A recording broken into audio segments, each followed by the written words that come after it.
Salut, salut! Bienvenue sur l'orthophonie simplement. Aujourd'hui, je vais te jaser de comment ou de l'importance de soutenir le langage oral pour développer des habiletés en langage écrit.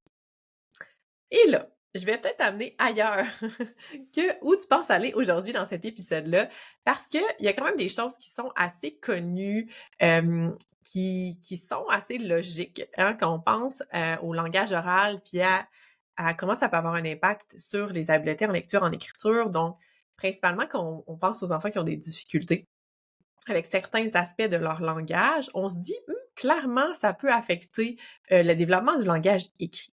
Donc oui, je vais parler de ça, je vais parler de c'est quoi les impacts, mais je vais t'amener encore pas mal plus loin que ça aujourd'hui. Donc, voilà. Donc, comment est-ce que le langage oral peut avoir des impacts au niveau de la lecture et de l'écriture? Ben, premièrement, une des choses qui est très attendue, que les gens reconnaissent, que les gens savent, c'est que si un enfant va avoir des difficultés au niveau de la prononciation, donc la production des sons dans les mots, c'est sûr que ça peut avoir un impact au niveau de l'écriture. Puis je dirais que c'est une des principales inquiétudes des parents qui ont des enfants qui ont des défis au niveau de l'articulation, de la prononciation. Oui, on veut qu'il se fasse comprendre, on veut pas que les autres personnes rient de lui, mais il va écrire comme il parle. Mon Dieu, il va faire plein d'erreurs. OK? Donc, j'entends souvent ça. Donc, oui, c'est vrai en partie. OK? Donc, j'explique ici, c'est que un enfant qui a des difficultés avec la prononciation, par exemple, un enfant qui va dire cracteur au lieu de tracteur, en première année, ça se peut que quand il arrive pour écrire le mot, il écrive cracteur avec un K au lieu d'un T. OK? Par contre, ceci étant dit, le langage écrit peut aider, peut soutenir la prononciation des mots. Donc, à force de voir le mot écrit correctement, par exemple avec le son T, avec la lettre T qui fait le son T au début du mot, ben l'enfant, il va voir le mot, puis là, il va se dire c'est un T. Fait que c'est tracteur. Puis des fois, ça va les aider finalement à apprendre à mieux prononcer les sons dans les mots. Quand c'est des défis au niveau plus phonologique, et pas nécessairement au niveau du placement articulatoire comme tel, on s'entend. Mais reste. Fait que oui, un enfant qui n'a pas bien enregistré la forme phonologique du mot, donc que dans son cerveau, le son, le concept n'est pas enregistré avec les bons sons. Oui, il va faire le même genre d'erreur en écriture, mais l'utilisation d'un support écrit ou le fait qu'il va lire ou qu'il va voir ce mot-là écrit ou qu'on va le corriger quand on va l'écrire, ça va l'aider à apprendre. Ensuite de ça, une autre chose qui est très connue, très répandu en fait comme connaissance, c'est le fait que, les difficultés de vocabulaire, donc un faible vocabulaire, ça va avoir un impact au niveau de la lecture, au niveau de la compréhension de ce que l'enfant lit. Donc, c'est assez logique, si on connaît pas le sens des mots, qu'ils soient présentés à l'oral ou à l'écrit, ben, on comprendra pas le sens, OK? Donc, un enfant qui aurait un faible vocabulaire, qui connaîtrait pas beaucoup de mots, qui connaîtrait pas des mots qui sont plus complexes peut-être, il pourrait avoir des difficultés en compréhension de lecture. Puis en fait, on sait qu'un enfant qui a un faible vocabulaire, c'est parce que ça lui prend plus de temps, plus d'énergie, plus d'efforts, plus d'exposition pour apprendre le sens des mots, donc pour associer un concept avec la forme sonore dans son cerveau. Et ce qui va se passer, c'est que dans le fond, quand on est en langage écrit, ben, il y a beaucoup de mots nouveaux, hein, des mots qu'on n'utilise pas à l'oral. Quand on commence l'école aussi, il y a beaucoup de vocabulaire scolaire académique qu'on n'utilise pas dans la vie de tous les jours, dans nos conversations avec nos parents, avec nos amis, et cetera. Et en fait, ces mots-là, ça va prendre plus de temps à les apprendre et donc c'est sûr que si l'enfant lit ce mot-là ou doit écrire quelque chose qui a des mots peut-être plus riches ou varier son vocabulaire, et cetera, ça va être plus difficile pour lui. Donc oui, ça, c'est attendu, qu'il y ait cet impact-là. Sinon, l'autre chose qui est très connue aussi, c'est au niveau de la production de phrases. Donc, en écriture, si un enfant a de la difficulté à bien produire ses phrases à l'oral, fait que un enfant qui écrirait encore, je sais pas, moi, il veut manger une pomme, ben s'il le dit comme ça, clairement, il va l'écrire de cette façon-là, parce qu'il y a pas la structure syntaxique dans son cerveau et quand il y a pas cette forme-là, la forme grammaticale qui est correcte pour produire la phrase. Voilà, fait que ça peut avoir un impact définitivement ou qui va faire des erreurs de genre ou qui va faire les enfants écrits au tableau au lieu de les enfants écrivent au tableau. Bien sûr qu'il va faire cette erreur-là à l'écrit. Fait qu'un enfant qui a des difficultés avec la production des phrases va faire des erreurs à l'écrit. Et si on lui demande d'écrire des phrases qui sont de plus en plus longues, de plus en plus complètes, de plus en plus complexes avec des ajouts d'informations, là, ça peut devenir complexe. Donc, en effet, un enfant qui a des difficultés langagières, par exemple, un enfant qui aurait un TDL, un trouble développemental du langage, aurait a souvent, en fait, des difficultés au niveau de la syntaxe, donc de la structure de phrase à l'écrit, pendant son parcours scolaire et le reste de sa vie, en fait, mais bref, des difficultés syntaxiques, on retrouve ça. Donc ça, c'est des choses qui sont attendues. Fait que c'est sûr qu'aller soutenir ces habiletés-là langagières, donc aider l'enfant à mieux prononcer, aider l'enfant à développer son vocabulaire, à mieux comprendre la structure de phrase, et cetera, ça va aider, ça va faire en sorte qu'il y aura pas ces difficultés-là aussi au niveau de l'écriture. Mais ça, pour moi, c'est des difficultés, en fait, c'est comme si le langage oral, les difficultés en langage oral vont se manifester aussi en écriture. C'est un peu comme ça qu'on voit ça. Fait que c'est des difficultés langagières qu'on voit à l'oral et à l'écrit. Il y a d'autres difficultés aussi comme ça, qui sont des difficultés langagières, mais qu'on va retrouver aussi à l'écrit, qui sont peut-être un petit peu moins communes ou avec lesquelles certaines personnes sont peut-être moins familières. Et il y a entre autres, ben, les inférences. Donc, les inférences, c'est une capacité à faire une déduction, un lien logique, à faire une prédiction en fonction du contexte. Donc, j'ai plein d'informations, et à partir de toutes ces informations-là que j'ai sur le contexte, sur un endroit, sur ce que fait la personne, je suis capable de déduire une information, de tirer une conclusion en utilisant toutes les informations que je possède. Donc typiquement, on pourrait voir ça, par exemple, déduire l'émotion d'une personne en fonction de comment elle est. Donc si on voit, par exemple, une personne qui est toute rouge dans son visage, qui regarde à terre, qui bouge avec ses pieds, qui a l'air qui a l'air tout petit dans un petit coin, ben on pourrait penser qu'elle est gênée, qu'elle est timide, qu'elle est pas à l'aise. OK, vous voyez, on peut déduire des choses comme ça. Fait qu'on peut le faire pour les émotions, on peut le faire pour certains endroits, pour par exemple un personnage, de qui est-ce qu'on parle, c'est quoi un événement, etc., un lieu, tout ça. Bon. Fait que ça, c'est des inférences. Fait que c'est sûr qu'un enfant qui a de la difficulté à faire des inférences, même quand c'est visuel, quand c'est imagé ou quand on donne plein d'indices pour on lui demande de faire ce lien-là, il va avoir des difficultés à faire des inférences aussi, par exemple, dans les tâches de compréhension de texte. Donc ça aussi, c'est une difficulté langagière qui va avoir des impacts au niveau, de tout ce qui est, l'aspect langage écrit, qui va avoir des impacts en modalité écrite. L'autre chose aussi qu'on voit, c'est tout ce qui est au niveau d'organiser ses idées, développer ses idées. Fait que tout ce qui est l'aspect du discours, le langage, c'est ça, l'aspect discursif du langage, les habiletés discursives, il va avoir des difficultés pour certains enfants parce que, ben, justement, quand on va leur demander, par exemple, d'inventer une histoire, ben, si pour eux, c'est difficile de raconter verbalement une histoire parce qu'ils n'ont pas une bonne structure, ils savent pas quoi dire, ils donnent pas assez d'informations, ils situent pas le contexte, par exemple, de qui on parle, il était où, qu'est-ce qui s'est passé, etc. Il y a pas de fin à leur histoire, tout ça, c'est sûr qu'ils vont reproduire la même chose au niveau de l'écriture. Même chose pour la description, même chose pour si plus tard, ils doivent écrire un paragraphe justificatif, etc. Donc oui, on va voir encore une fois les difficultés langagières orales se manifester à l'écrit dans les tâches. Et un peu la même chose pour quelqu'un qui a de la difficulté au niveau de son organisation, donc c'est un peu décousu son affaire, ou qui part un petit peu dans tous les sens, qui respecte pas une structure, un plan. Un enfant qui a de la difficulté, par exemple, à développer ses idées, donc il donne très, très, très peu d'informations. Donc, des petites informations, mais pas de détails parce que c'est difficile pour lui d'élaborer les idées, etc. Fait que oui, c'est sûr que ça va avoir un impact dans les tâches comme la production écrite à l'école, dans les tâches d'écriture. Donc voilà, fait que c'est sûr que quand on va aller soutenir toutes ces habiletés-là, ça va avoir un impact, hein. Entre autres, on va parler souvent, tu sais, oui, sur les habiletés, mais entre autres au niveau scolaire académique, sur les résultats scolaires en lecture, en écriture, quand on va aller soutenir toutes ces habiletés-là en langage oral, on va voir un impact.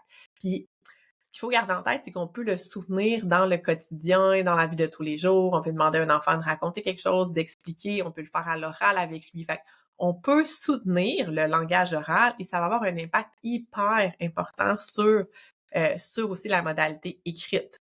OK? Puis on garde en tête que la modalité écrite, c'est quelque chose qui est plus complexe, qui est plus élaboré. Donc, si un enfant, par exemple, un enfant qui avait des difficultés au niveau de sa production de phrases à l'oral, mais que là, ça va mieux. Par exemple, on pense à un enfant au primaire, milieu du primaire, quelque chose comme ça, que soit il était vu plus jeune, ou on remarquait qu'il avait des difficultés avec ses phrases, des fois il manquait des mots dans ses phrases, l'ordre n'était pas correct, les accords genre et nombre n'étaient pas toujours faits, etc. Ce genre de choses-là. Temps de verbe pas toujours adéquat aussi, tout ça. Ben, peut-être qu'il va maîtriser les phrases de base, les phrases plus standards, les phrases plus simples. Puis là, oups, quand on va arriver avec des marqueurs de relation qui sont plus complexes, des phrases qu'on va dire subordonnées ou coordonnées, avec des qui, avec des que, des phrases avec des relatives, ou des phrases avec alors qu'il s'était absenté, elle est sortie prendre un café, de ce genre de phrases-là, bon, ça va être comme beaucoup plus difficile pour eux de faire des structures adéquates. Donc, il faut garder en tête que le niveau langagier qu'on va utiliser à l'écrit, surtout pour les enfants plus vieux, est beaucoup plus complexe que le niveau langagier qu'on va utiliser à l'oral. Et donc, parfois, utiliser le support de l'écrit pour stimuler le langage de façon globale, ça peut être pertinent, ça peut être utile.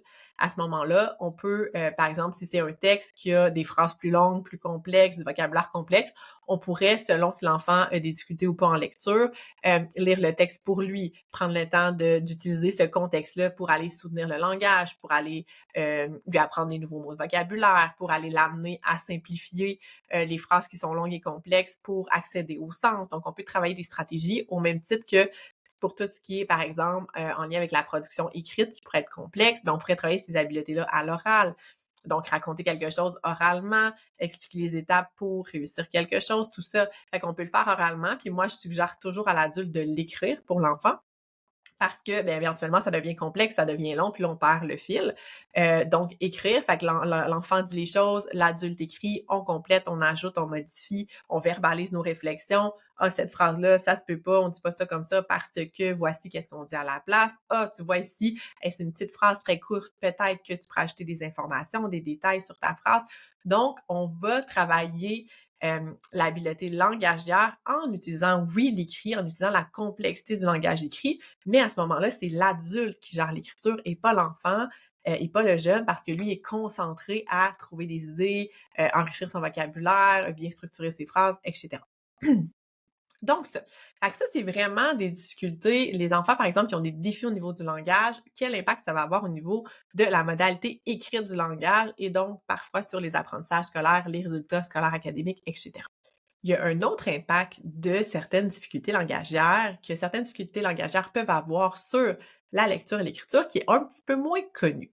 J'en ai déjà parlé dans d'autres podcasts quand j'expliquais comment ça fonctionne, l'apprentissage de la lecture et de l'écriture. Vous pouvez aller écouter ça si vous voulez plus d'informations là-dessus, mais je vais prendre le temps d'en parler ici aujourd'hui parce que c'est un aspect qui est hyper important, qui est souvent sous-estimé et qui est sous-estimé et inconnu.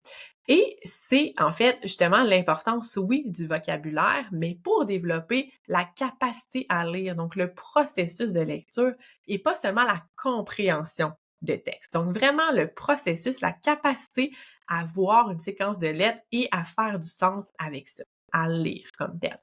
Et pourquoi c'est important? Pourquoi le vocabulaire a une importance ici? C'est parce que dans le processus de lecture, quand on va apprendre à lire puis à écrire, qu'est-ce qui se passe concrètement dans notre cerveau? C'est que on va au début apprendre ce qu'on appelle le code alphabétique.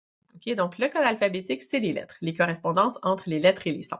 Donc, si je vois la lettre S, ça fait le son S. Donc, j'apprends que le symbole graphique du petit serpent, un petit peu, va faire, s'appelle S et va faire le son S. OK? J'apprends aussi toutes les autres correspondances graphème-phonème, des fois qui sont plus complexes, comme C, ça fait k ou ça fait ce. Mais quand je mets un H collé, ça fait che. Quand j'ai CH collé, ça fait che. Mais des fois, dans certains mots, ça fait que, comme dans choral, par exemple.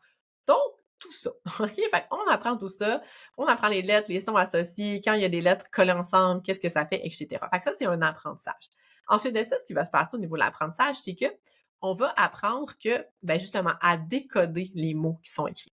Donc, quand je vois la séquence de lettres, ce que je vais faire, c'est que je vois la séquence de lettres et je vais transformer ça en son dans ma tête.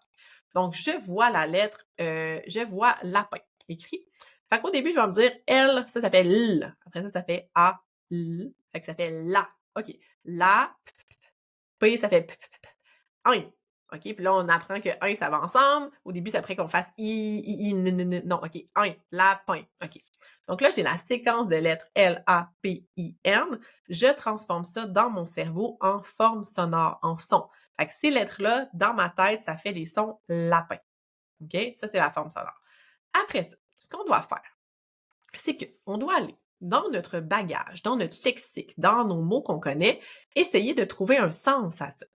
Parce que s'il n'y a pas de sens à la forme sonore, ben je comprendrai rien, je pourrais pas lire, je pourrais pas l'enregistrer dans ma tête. Fait que je vais dans mon cerveau, j'essaie de voir, est-ce que ça fait un sens pour moi? Donc, si je lis lapin, je vois les lettres, je transforme ça en son, ça fait lapin dans ma tête. Je vais dans ma tête, est-ce que ces sons-là sont associés à un concept? Est-ce que ça fait partie de mon vocabulaire? Oui, parfait. Lapin, c'est un animal avec des oreilles, des grandes oreilles, des poils, etc. Parfait. Lapin, ça fait du sens. Cette séquence de lettres-là correspond à ce concept-là. Et c'est comme ça qu'on apprend. Fait que dans le fond, quand on va voir un mot écrit, on va voir une séquence de lettres. Au début, on décode. Après, si on fait la forme sonore, on fait le sens.